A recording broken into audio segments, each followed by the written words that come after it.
Boa noite, irmãos. É uma alegria e um privilégio podermos nos reunir para ouvir a voz de Deus falar conosco. E é justamente por isso que eu quero continuar falando a respeito daquele assunto que nós temos tratado, os relacionamentos, e de quão importante isso é para as nossas vidas. O assunto do século será relacionamentos. Escreva o que eu estou lhe dizendo, porque a partir de agora nós teremos grandes desafios a respeito de relacionamentos. Se você está atento ao que o mundo está nos mostrando, você está percebendo que o mundo está se direcionando para uma grande empolgação com a robótica e com a inteligência artificial. Portanto, os relacionamentos que já estão muito defasados, muito feridos, muito machucados, se tornarão ainda mais desafiadores nos próximos anos. Justamente por isso, eu quero te convidar para abrir a sua Bíblia, se você puder, no livro de Gênesis, capítulo de número 41, onde nós estamos vendo a história de José do Egito, que de vez em quando aparece na Record também, né? Eu acho. Gênesis capítulo de número 41, nós faremos a leitura de um texto bastante curioso, que se encontra dos versículos de número 33 até o versículo de número 46. Gênesis capítulo de número 41, versículos de número 33 até 46. Gênesis capítulo 41, do versículo 33 a 46, a palavra do Senhor nos diz assim: Agora, pois, Faraó devia escolher um homem ajuizado e sábio e encarregá-lo de dirigir a terra do Egito. Faraó devia fazer isto: pôr administradores sobre a terra e recolher a quinta parte dos frutos da terra do Egito nos 7 anos de fartura. Esses administradores deviam ajuntar toda a colheita dos bons anos que virão, recolher o cereal por ordem de Faraó, para mantimento nas cidades e guardá-lo em armazéns. Assim, o mantimento servirá para abastecer a terra nos 7 anos da fome que haverá no Egito, para que a terra não seja destruída pela fome. Versículo 37. O conselho agradou a Faraó e a todos os seus oficiais. Então Faraó perguntou aos seus oficiais: será que poderíamos achar alguém melhor do que José, um homem em quem está o Espírito de Deus? Depois Faraó disse a José: visto que Deus revelou tudo isso a você, não há ninguém tão ajuizado e sábio como você. Você será o administrador da minha casa, e todo o meu povo obedecerá à sua palavra. Somente no trono eu serei maior do que você. E Faraó disse mais a José: eis que eu o constituo autoridade sobre toda a terra do Egito. Então Faraó tirou o seu anel sinete da mão e o pôs no dedo de José. Mandou que o vestissem com roupas de linho fino e lhe pôs no pescoço um colar de ouro. E o fez subir na sua segunda carruagem e clamavam diante dele: inclinem-se todos. Desse modo, deu-lhe autoridade sobre toda a terra do Egito. Disse ainda Faraó a José: eu sou Faraó, mas sem a sua ordem ninguém poderá fazer nada em toda a terra do Egito. E Faraó chamou José de Zafinate-Paneia e lhe deu por mulher Asenate, filha de Potífera, sacerdote de On. E José percorreu toda a terra do Egito. José tinha 30 anos de idade quando se apresentou a Faraó, rei do Egito, e andou por toda a terra do Egito. Vamos orar ao Senhor? Deus bondoso, nós louvamos e exaltamos o nome do Senhor, Deus, pela Tua palavra. Obrigado, Deus, porque o Senhor fala aos nossos corações por meio da Tua palavra. O Senhor usa, Deus, a Tua palavra para ministrar consolo, conforto, gratidão, mas também, Deus, para ministrar aquilo que nós precisamos mudar nos nossos comportamentos, nos nossos pensamentos, para que sejamos mais parecidos com o Senhor. Por favor, Deus, nós clamamos ao Senhor que fale aos nossos corações e que toda barreira levantada pelos nossos pecados, pelos nossos anseios, ou mesmo as barreiras impostas pelos poderes de Satanás possam cair por terra e assim nós possamos ouvir a Tua palavra e não só ouvir e adquirir conhecimento da Tua palavra, mas que nós possamos pôr em prática tudo aquilo que o Senhor nos ensinar para o louvor da Tua glória e para a nossa edificação pessoal. Nós louvamos, ó Deus, o Teu nome pelo privilégio que temos de ouvir a voz do Senhor, de estarmos reunidos juntos para isso nesse momento. Clamamos para que o Senhor fale conosco, para que o Senhor derrame de graça sobre as nossas vidas, para que o Senhor nos faça cada vez mais parecidos contigo. Nós clamamos por tudo isso, pedindo ao Senhor, em nome de Jesus. Amém.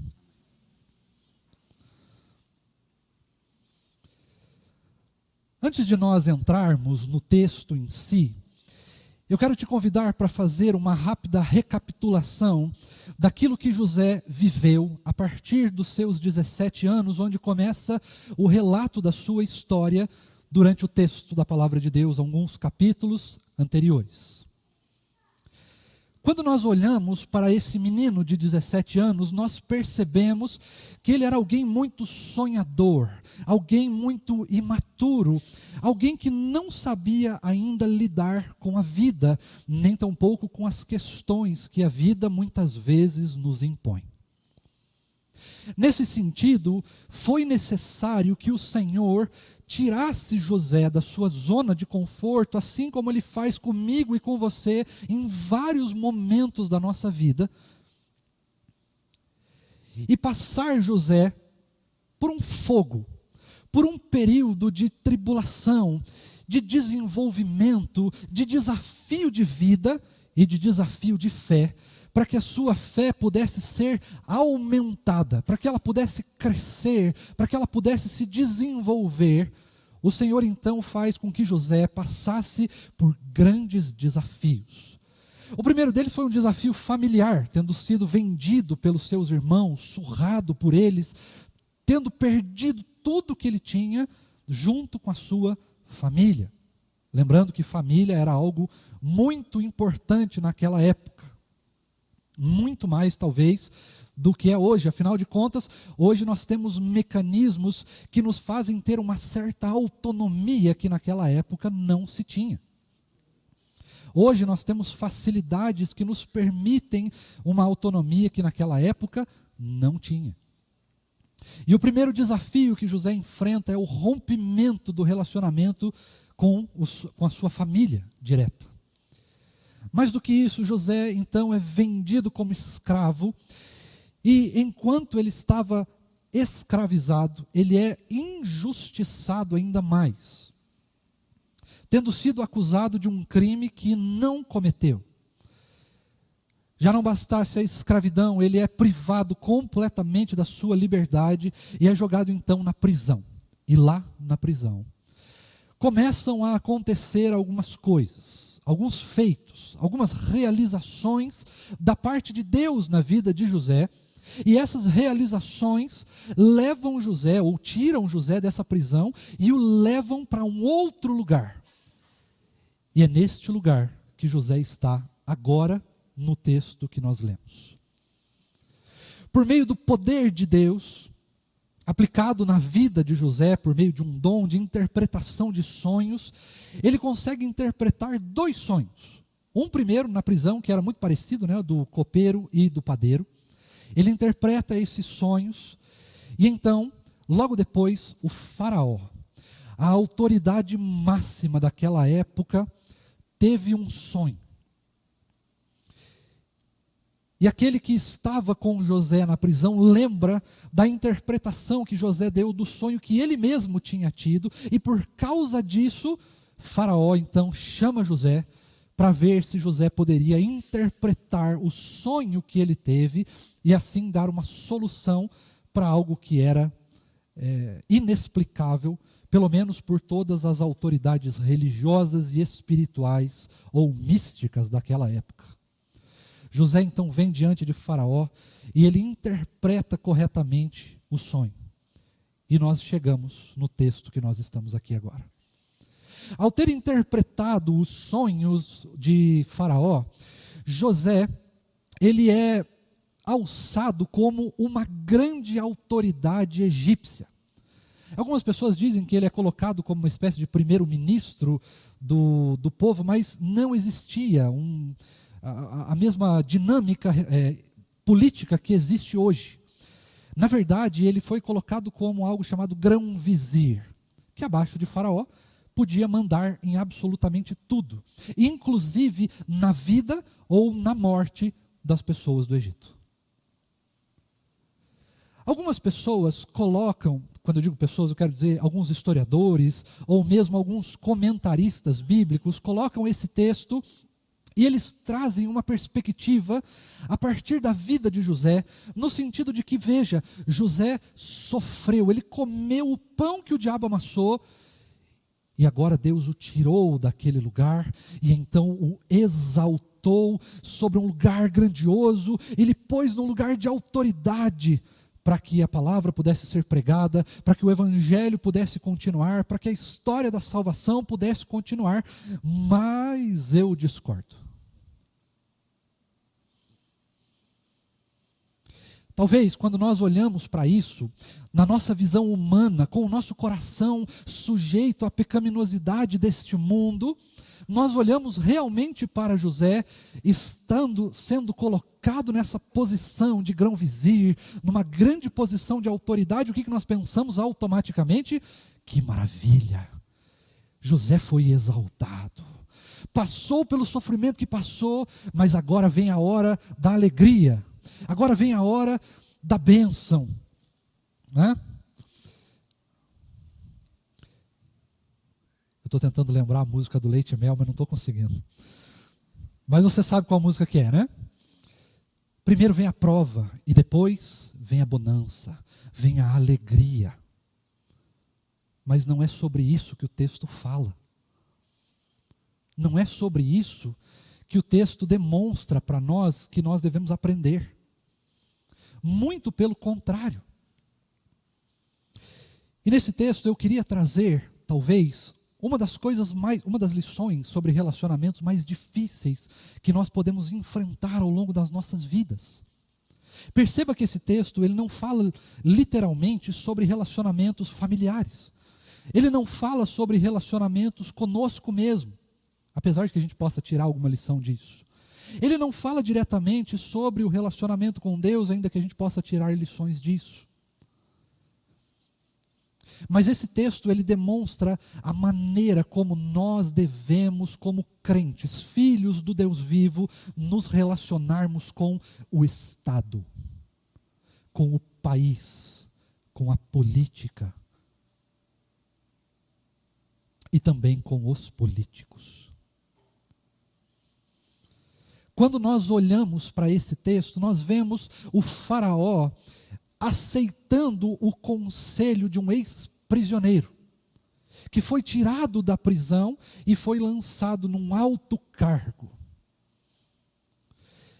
Quando nós olhamos para isso, é comum que a gente vislumbre exatamente isso. Que maravilha, alguém que foi tirado de um estado perverso, de um estado de opressão, para um estado de exaltação. Mas não existe nada mais longe do que exaltação na política. Não existe nada mais longínquo do que ser exaltado por um ser humano. E é justamente isso que nós vemos na vida de José. Perceba como o texto se desenvolve. Em momento nenhum, depois de sair da prisão, estando na presença de Faraó, com o poder e a autoridade para interpretar o sonho de Faraó e ser colocado numa grande posição, e José sabia que ele seria colocado numa grande posição, no mínimo ele ficaria rico em ter uma boa interpretação daquele sonho. Perceba que José, em momento nenhum, ele pede alguma coisa a Faraó. Mas em momento nenhum, ele se oferece para fazer alguma coisa.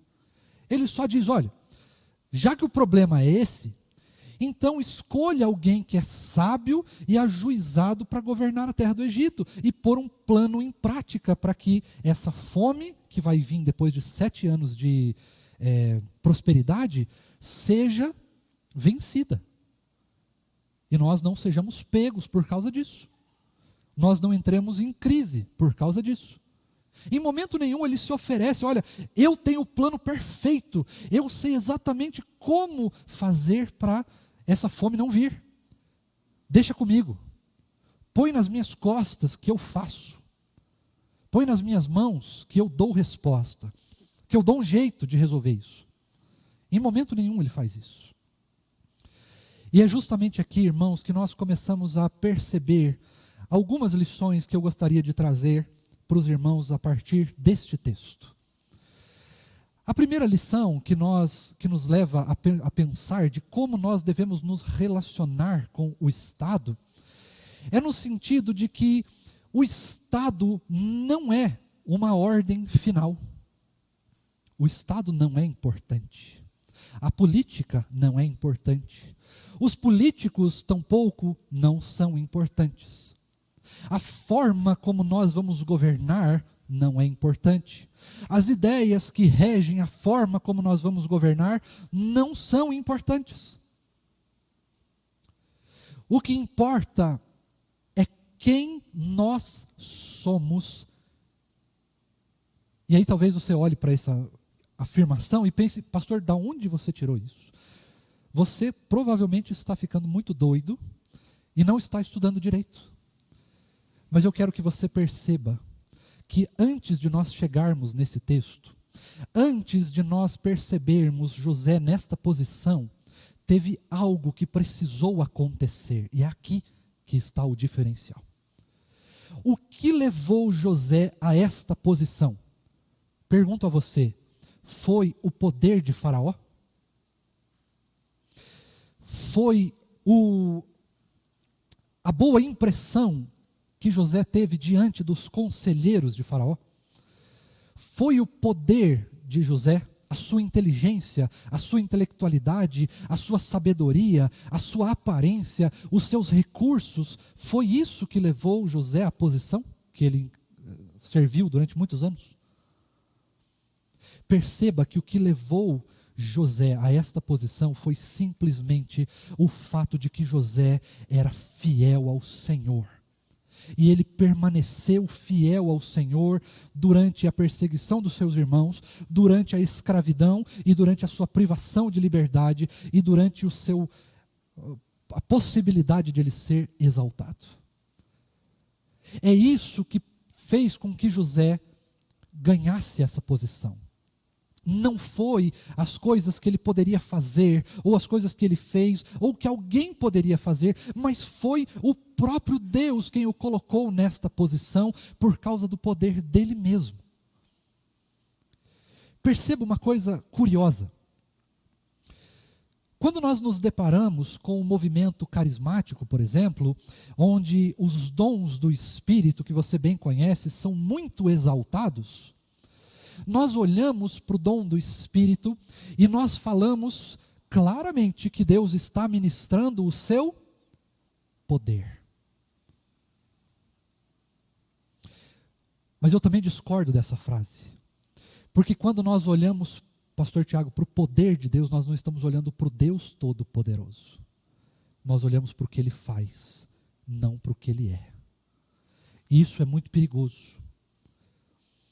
Porque muitas vezes nós somos seduzidos sempre pelo fazer, pela obra das nossas mãos, por aquilo que nós podemos construir, e muito pouco por aquilo que nós somos.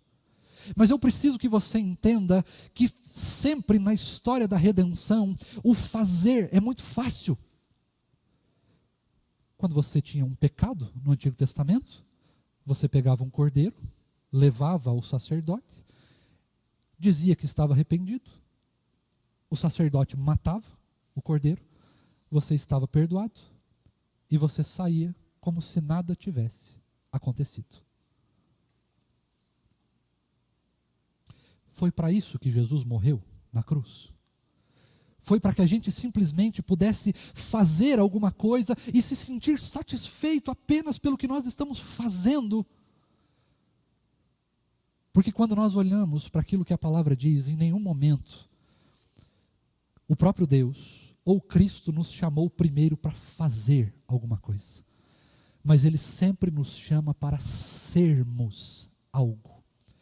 E quando Ele nos chama para sermos algo, Ele nunca diz, ou nunca nos chama para sermos bonitos, poderosos, para sermos galantes, para sermos inteligentes, para sermos sábios, para sermos ricos, de alguma forma influentes no mundo. Ele nos chama para sermos fiéis a Ele. Ele nos chama para abandonarmos o nosso pecado, para abandonarmos as coisas que nós tínhamos no passado, para que nós pudéssemos ser completamente dele. Ele nos chama para sermos crentes, para sermos fiéis, para sermos testemunhas, para sermos proclamadores do Evangelho.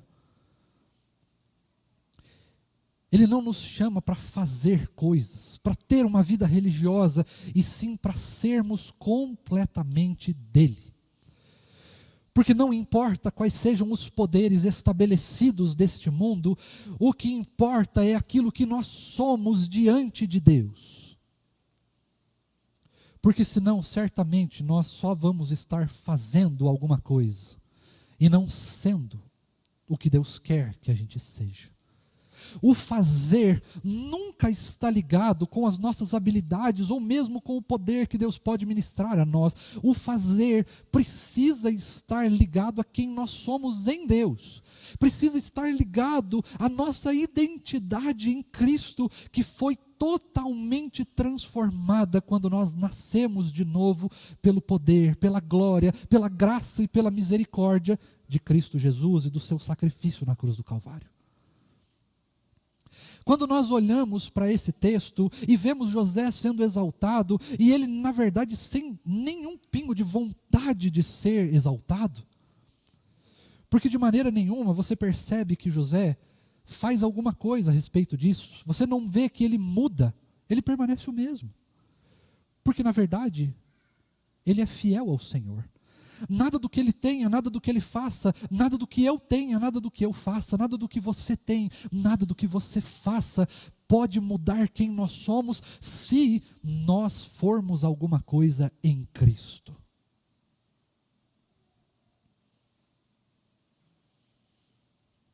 Existem 3 poderes nesse mundo.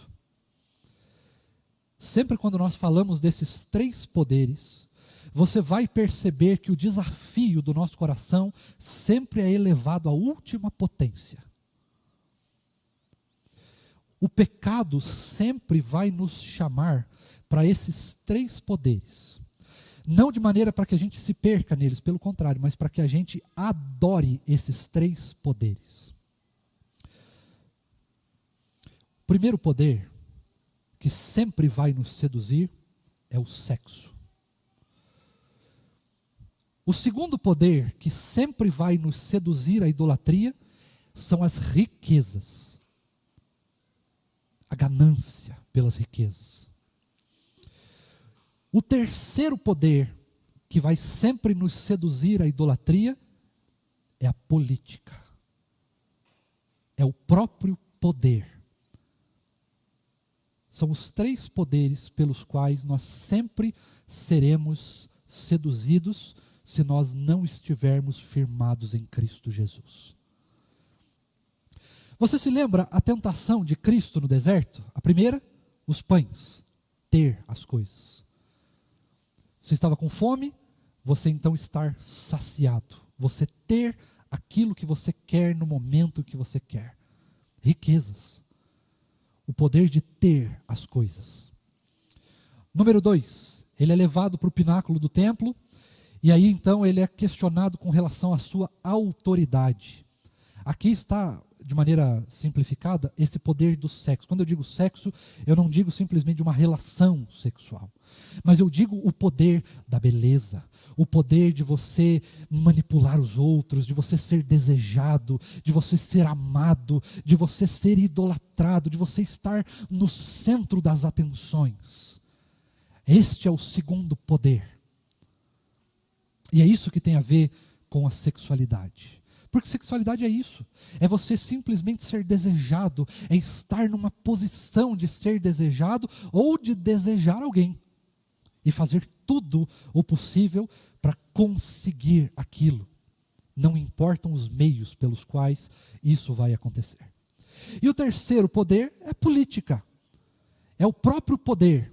Tudo isso te darei se prostrado me adorares. Veja que coisa bacana.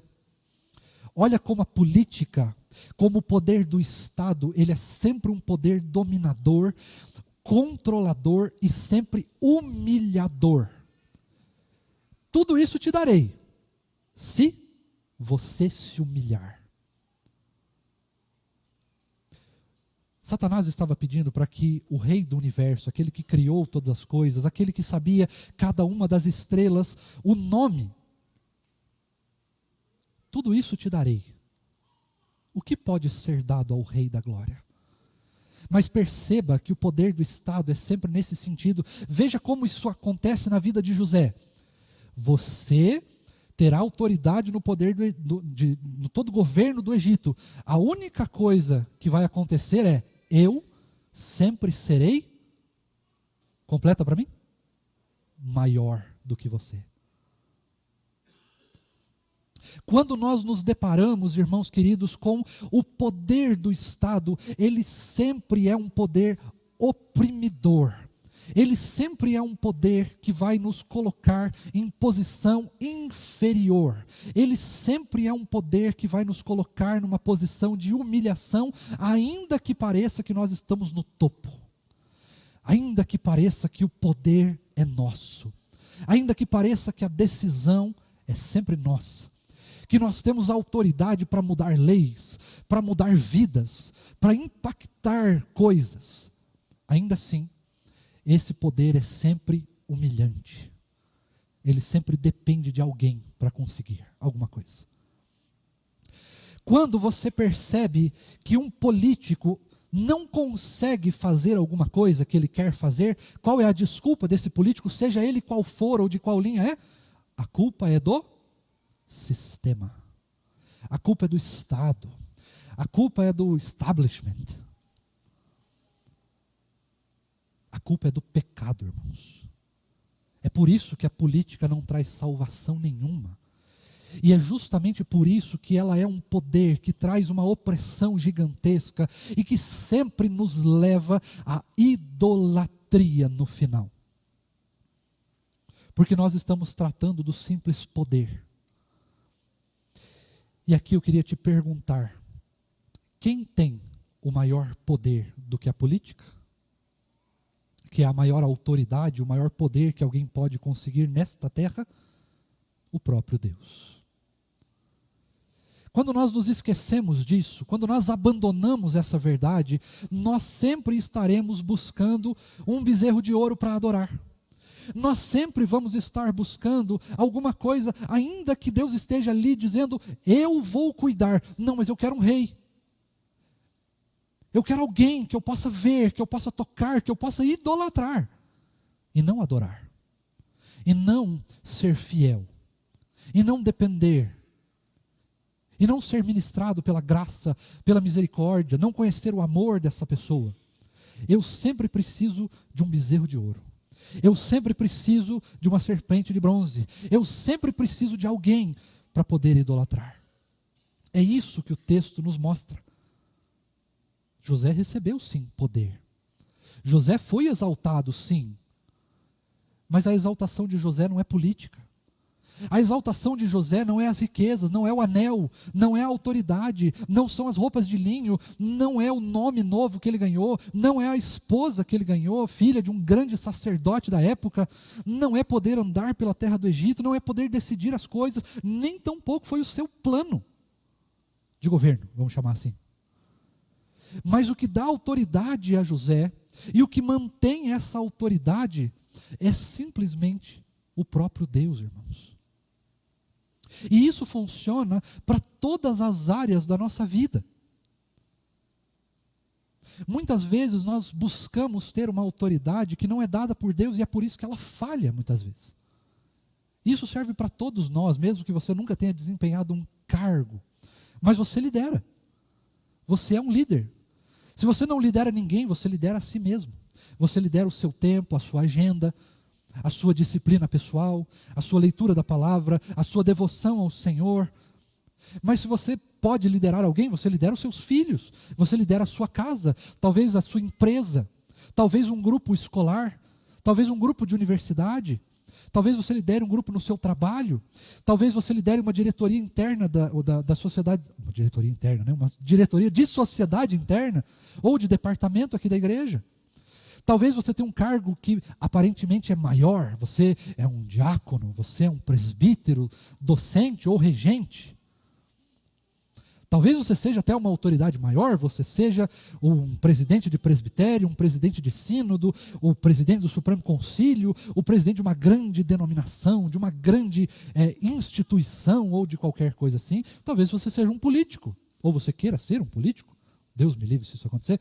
Mas é importante que você perceba que autoridade não significa absolutamente nada se essa autoridade, se esse poder do Estado, se esse poder que você tem, ou qualquer tipo de poder ou autoridade que você tenha, venha diretamente das mãos do próprio Senhor e seja perfeitamente construída na graça, no poder e na palavra de Cristo. Porque senão toda a autoridade está simplesmente fadada ao fracasso. A autoridade da sua vida, da sua casa, dos seus filhos, da sua família, das suas riquezas, do seu trabalho, da sua empresa, ou de qualquer outra coisa que você exerça alguma autoridade. Nós devemos sempre fugir de termos poder, irmãos, que seja concedido por qualquer manipulação ou feito humano. Porque o único poder que realmente existe, o único poder que realmente presta, o único poder que realmente tem a autoridade para mudar alguma coisa, para realizar alguma coisa, para construir alguma coisa, para constituir alguma coisa, para mudar quem nós somos, para fazer alguma diferença, é sempre o poder de Cristo. E esse poder não é exercido na política, esse poder foi exercido na cruz do Calvário. E o próprio Senhor Jesus, para não ter margem para erros, deixou muito claro: está consumado. Quando nós nos deparamos com o poder do Estado, independente de qual seja a sua ideologia, o seu pensamento, a sua forma de construir o Estado, como você pensa que seria melhor, nada diante de Cristo vai ter solução. Não é um bom político que vai resolver os nossos problemas. Não é uma boa ideologia que vai resolver os nossos problemas. Não é um conjunto de pessoas sábias e ajuizadas que vai resolver os nossos problemas.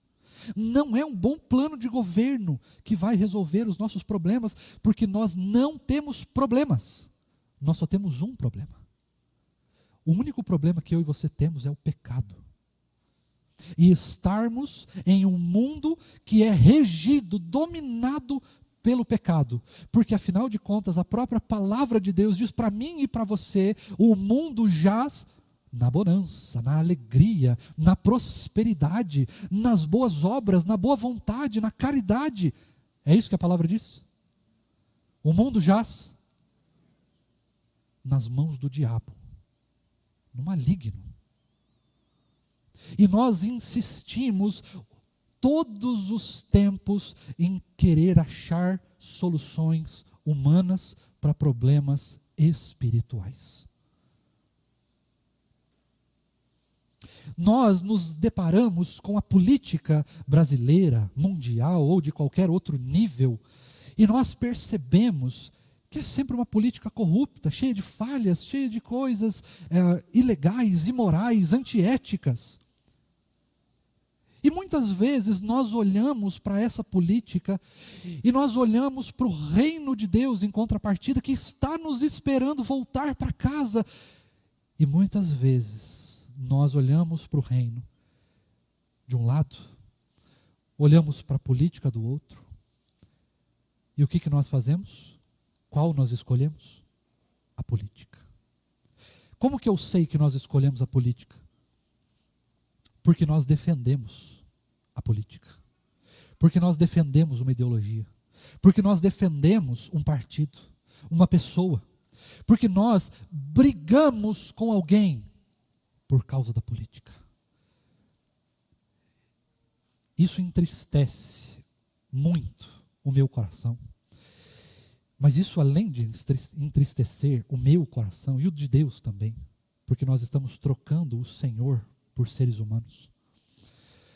Isso deixa tanto o Senhor quanto a mim mesmo profundamente furioso quando nós olhamos um crente, servo do Deus vivo, criar contenda, que é um fruto da carne, por causa de política, do Estado, de uma ideologia que é construída na pecaminosidade humana, seja ela qual for. Nós trocamos a perfeita ideologia de Deus, que é a sua palavra. Nós trocamos o perfeito reino de Deus que está nos esperando por uma política humana falha. E depois, sabe o que nós fazemos? A gente reclama. Nós escolhemos o pecado e nós reclamamos do pecado.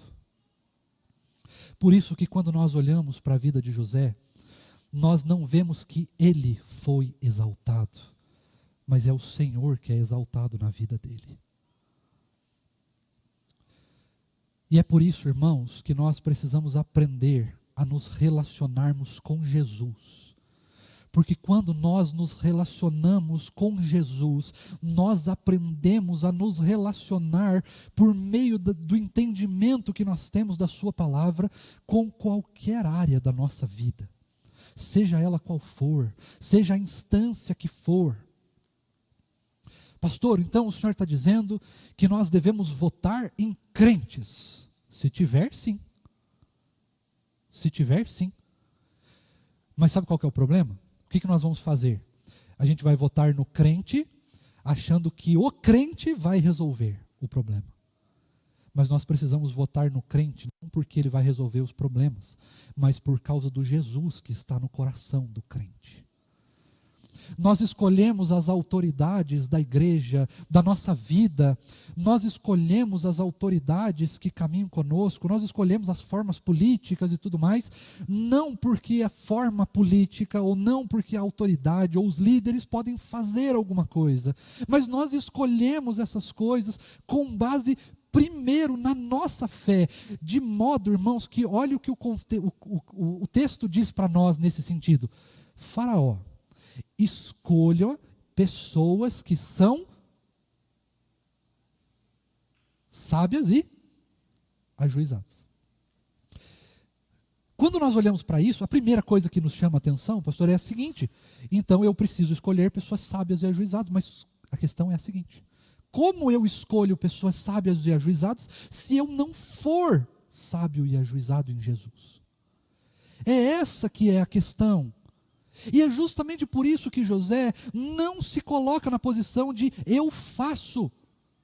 E é por isso que nós não nos colocamos na posição de eu faço. Nós sempre vamos nos colocar na posição de alguém deve fazer. É sempre alguém que deve fazer, sempre alguém que deve fazer. E quem é esse alguém de quem nós dependemos inteiramente para fazer? Cristo Jesus, que já fez o que devia ser feito. Ainda mais, quando nós olhamos para Jesus, para sua obra na cruz do Calvário, nós olhamos para o oposto do que esse mundo prega. Nós olhamos para o oposto do que a política, do que a autoridade, do que a liderança nos propõe. Enquanto para este mundo a liderança é estar na frente, é poder tomar decisões, é poder fazer as coisas, para Jesus, os últimos serão os primeiros. Jesus não está nem aí para os primeiros. Jesus não está nem aí para a autoridade dos homens, porque quem tem autoridade é Ele. Ele não precisa olhar para a autoridade dos homens, porque a autoridade dos homens está debaixo da autoridade dele. Ele não precisa olhar para a pecaminosidade do nosso coração, porque a pecaminosidade do nosso coração está debaixo da autoridade, da graça dele. Ele não precisa olhar para os poderes desse mundo, porque os poderes desse mundo estão debaixo da graça dele. Ele não precisa olhar para as coisas que nós fazemos de certo ou de errado, porque todas essas coisas estão debaixo do seu poder e da sua autoridade. E é por isso que Jesus sempre transcende a forma como nós lidamos com as autoridades, sejam elas nós mesmos, ou sejam outras pessoas ou outras coisas. Porque tudo aquilo que é autoridade está em primeiro lugar sujeito à autoridade de Cristo. E os seres humanos eleitos por Deus, os filhos de Deus, os nossos irmãos em Cristo, quando olham para a autoridade política, precisam submetê-la à autoridade de Cristo. Quando olham para a sua própria autoridade, para as suas riquezas, para as suas conquistas, para os seus grandes feitos, ou para os grandes feitos realizados por homens de Deus ou não, mas que realizaram grandes feitos durante a história, nós sempre vamos olhar primeiro para os feitos de Cristo, entendendo que todas essas coisas estão sempre debaixo da autoridade e do poder e da graça de Cristo. O maior poder que poderia existir não é a presidência da República, não é o governo de um ser humano, não é um reino, não é um poder dominador, não é um grande império, não é um supremo chanceler que possa governar o mundo todo. O maior poder que foi estabelecido nesse mundo foi a morte de Cristo Jesus na cruz do Calvário e a sua ressurreição 3 dias depois. Sabe por quê? Porque desde que o mundo é mundo, as pessoas tentam resolver o maior problema que o mundo tem, que é o pecado. E o único que conseguiu, o único que tem poder para isso, sempre foi o Senhor Jesus. O único poder que nós temos, e nós tentamos transgredir ou transcender também a morte. Nós tentamos transgredir as doenças. Nós tentamos transcender a vida. E o único que consegue todas essas coisas é o Senhor da glória, é o Senhor da vida, é o Senhor que nos salva. Portanto, o convite desse texto para nós, e o único ensino que o Senhor Jesus dá para como nós devemos nos relacionar com o Estado, sempre é: deixa o Estado de lado, porque ele não pode resolver nada, e sempre olhe para quem já resolveu.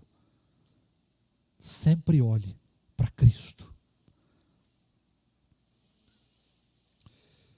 Quando nós olhamos para Cristo, nós temos algo que é a única coisa que ninguém pode nos dar, a não ser o Senhor Jesus. Isto é a salvação. Salvação do pecado, salvação de nós mesmos, salvação do Estado, salvação da perseguição, salvação da tristeza, das mágoas, das angústias, salvação das brigas, das contendas, dissensões, salvações dos poderes políticos, salvação dos problemas que nós mesmos criamos ou que outras pessoas criaram para nós. Somente em Cristo existe salvação. Somente em Cristo existe descanso verdadeiro. Porque na política, salve engano, eu lembro que a gente sempre precisa ficar avaliando os políticos. A gente sempre precisa ficar cobrando os políticos. A gente sempre precisa ficar atento, mas com Jesus não. Com Jesus, ou em Jesus, nós sempre podemos nem descansar, mas sermos descansados. Sermos verdadeiramente livres. Não há uma busca, né, uma discussão recente aí sobre liberdade de expressão. Não existe liberdade de expressão. Só existe liberdade em Cristo. Pare de buscar liberdade onde não existe. Pare de buscar salvação onde não existe. Pare de construir líderes que possam te salvar, que possam fazer as coisas que você precisa fazer. Pare de construir bezerros de ouro, serpentes de bronze. Pare de construir estátuas, líderes, ideologias que possam resolver alguma coisa. E se deleite em Cristo, que já resolveu todas elas. Em Cristo, que está nos esperando de braços abertos quando Ele mesmo voltar para nos buscar e nos levar para o seu reino, onde nós reinaremos com Ele. Olha que coisa fantástica. Faraó olha para José e diz: eu vou te dar autoridade, mas essa autoridade sempre está sujeita a mim.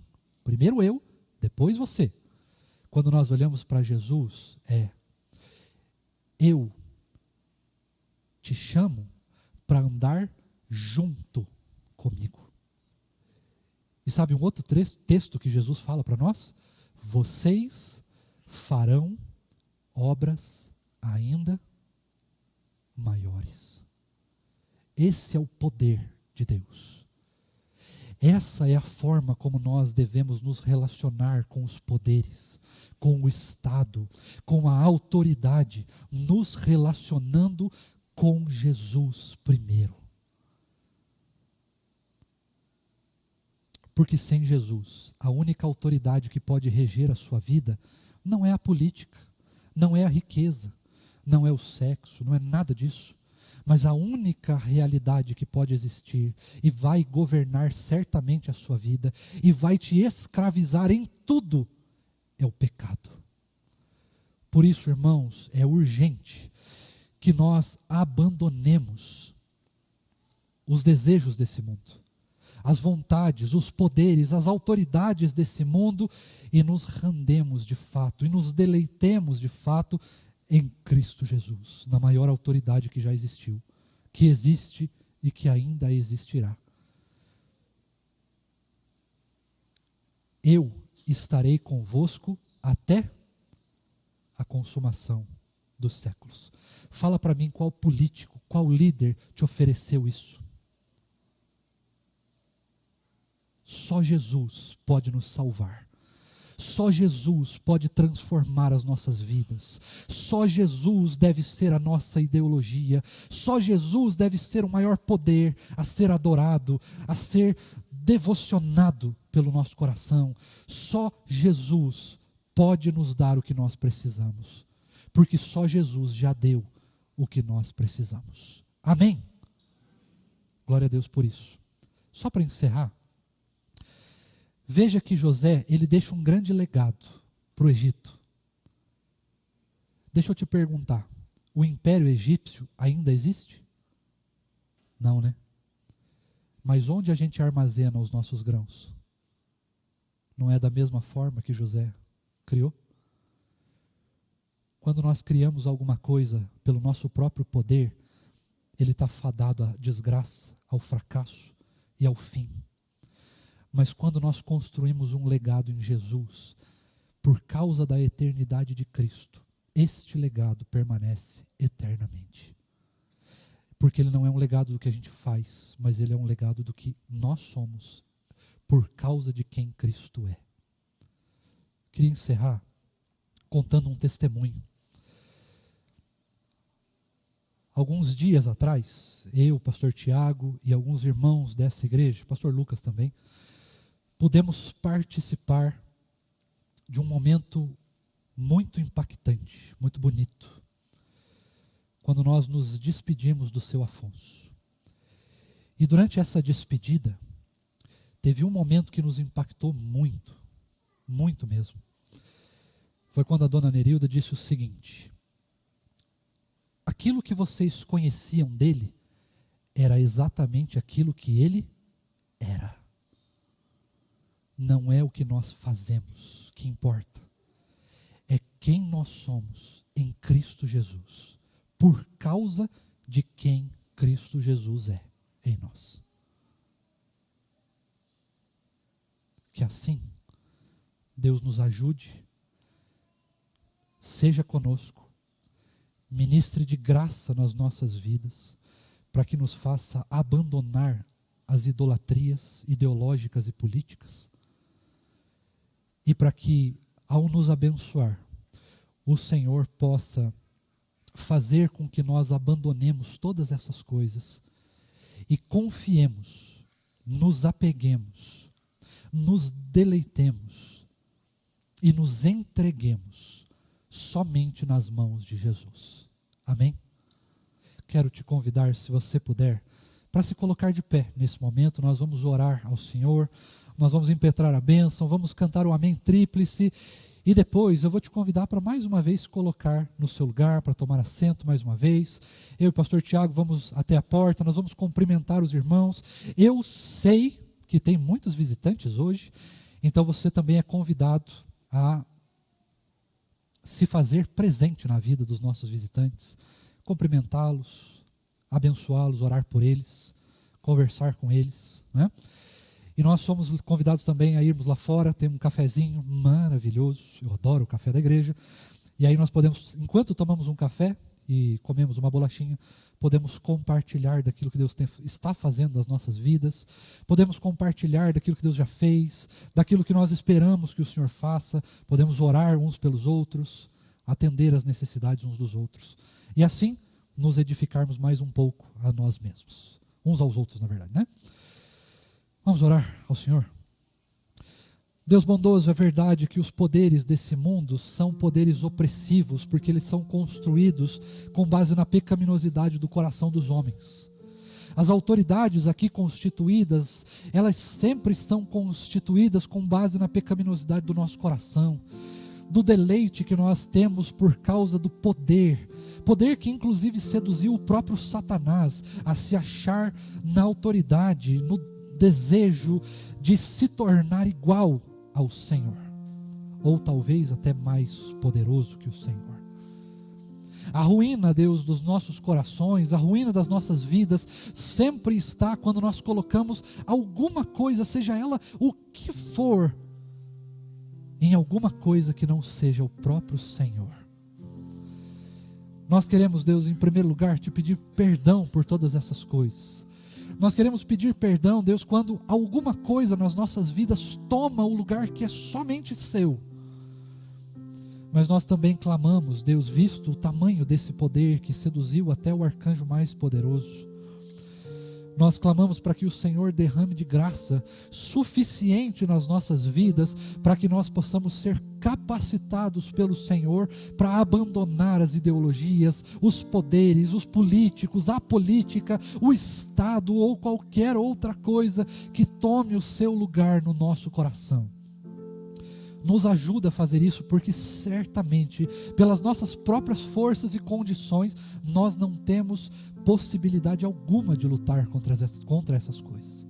Nós só podemos fazer isso se o Senhor nos ajudar, e é por isso que nós clamamos ao Senhor. Por favor, Deus, tem misericórdia das nossas vidas quando nós dependemos de algo que não seja o Senhor, ou de alguém que não seja o Senhor. Quando alguma coisa toma conta do nosso coração e se apodera de quem nós somos e tira o teu lugar de direito nas nossas vidas e no nosso coração.